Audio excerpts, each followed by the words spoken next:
Hey, beautiful people of the internet, how are you guys doing today?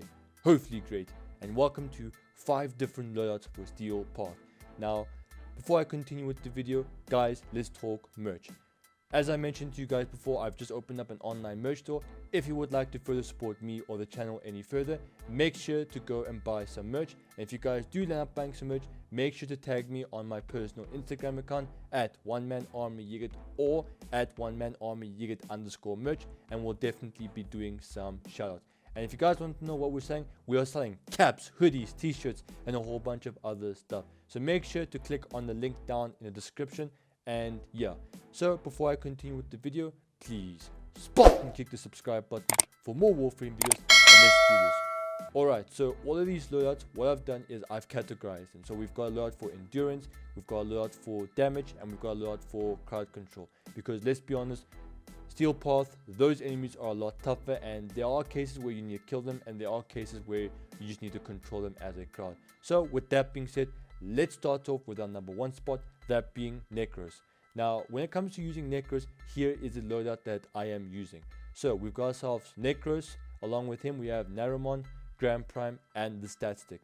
Now, one thing I want to mention is that for all of these loadouts, I'll be using the stat stick. However, I won't be taking advantage of it because there will be times where I don't really need it. But my Helios is set up in such a way where it supports me in any form of way. So for instance, let's say I get down, my Helios will then pick me back up.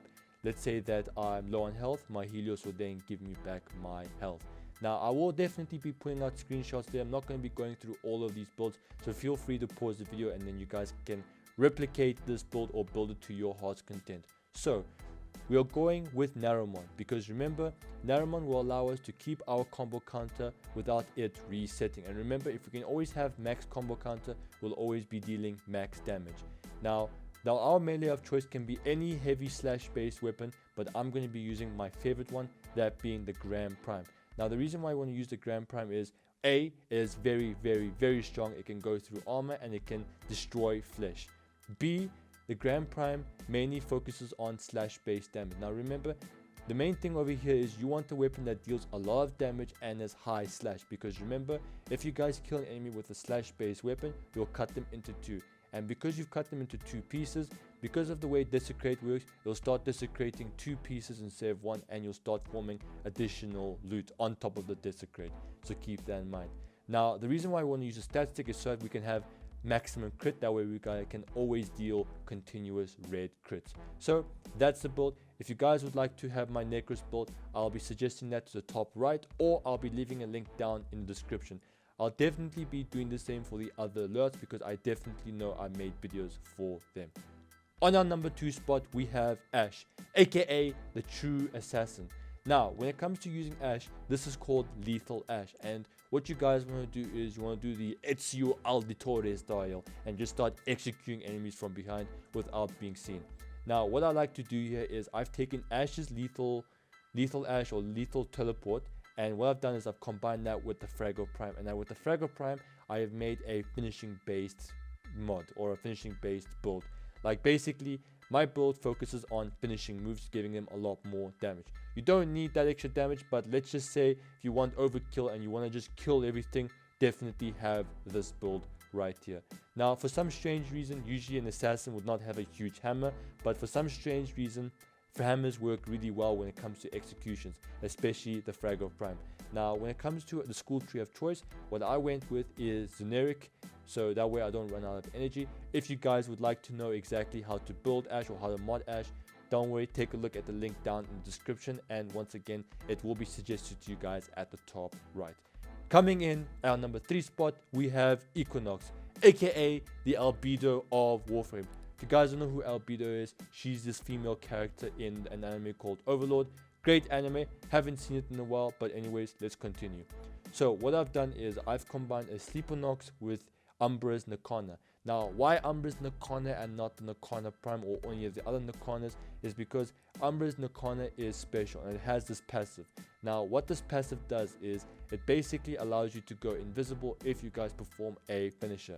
Now, once again, take a look at the link down in the description if you want Equinox's build, or at the suggestion at the top right. But basically, my Equinox build is set up in such a way where if I perform my finisher, I have a chance to go invisible, whether it's through the Nakanas, through Umbra's Nakana, or through an Arcane.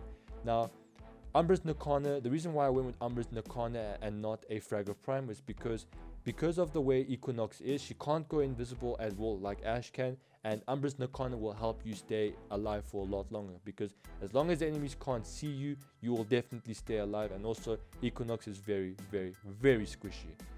Moving on to our number 4 spot, we have Nova. I don't know what to call her, I actually kind of run out of names, but Nova is one of the best crowd control frames in the game, if not the best. Now, the only synergy I found with her is with her I believe it's her number 2 ability, where she throws this ball. Now, the way this ball works, right, is when you throw this ball, you have to start damaging as much as possible, and there is a cap. It's basically like a grenade that absorbs all this damage, and what happens is it will start exploding, killing a whole bunch of enemies. Now, what I recommend you guys do is use any weapon that can shoot fast and can do a lot of damage.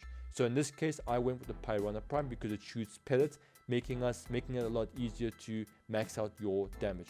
However, this ball does have a damage cap, so once you guys start shooting at the ball and you notice that, hey, you're not getting any more damage numbers, then that means it is at its cap, and then sit back, relax, and watch the enemies explode. Now, when it comes to energy pool, when it comes to school trees, what I recommend you guys go, you have a choice here. You can either go with generic, that way you can have continuous energy regeneration, or you guys can go with Vazarin if you feel like you need health regeneration. Because let's be honest about one thing, Nova is very, very squishy, and sometimes you do forget about her damage reduction to put it on. Because remember, her number 1 is her damage reduction ability, and it's purely based off of duration. So if you guys want to know exactly what my mod configuration is for Nova, go ahead and take a look at the link down in the description or at the suggestions at the top right. And finally, on our number 5 spot, we have Ivara. I don't know what to call her, I forgot what I referred to as before, but yeah, we have Ivara. Now, in my honest opinion, I feel like Ivara has the best invisibility in the game, just because she can stay invisible for the longest, and she can sleep the enemies to death. Now, this loadout right here is more of a meme loadout, because you're basically throwing the glaive, right, and you can control the glaive thanks to one of Ivara's abilities. By the way, I'll leave another link down in the description. This video I'm about to link to you guys isn't really a Ivara focused ability, but it does cover one of the builds that I am using for her. I'm trying to get her prime, so I definitely will be doing a budget build episode on Ivara. So this build, or this load right here, is based off of you playing as Ivara and controlling the glaive. Now, what I recommend you guys have to use is either Naramon or generic. I recommend you guys use generic because this loadout right here is extremely energy hungry. It's a very expensive build, but it's more of a meme based build. And then you guys want to have the stat stick.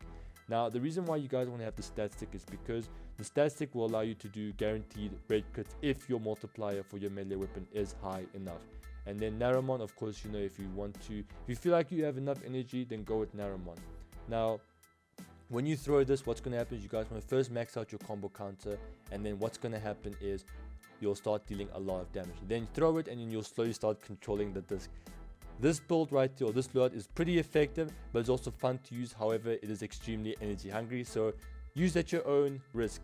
Ladies and gentlemen, that's all for today's video. If you guys liked the video, or if it genuinely helped you, make sure to leave a like, and remember to spot and click the subscribe button for more Warframe videos. I'm gonna make like a banana and split.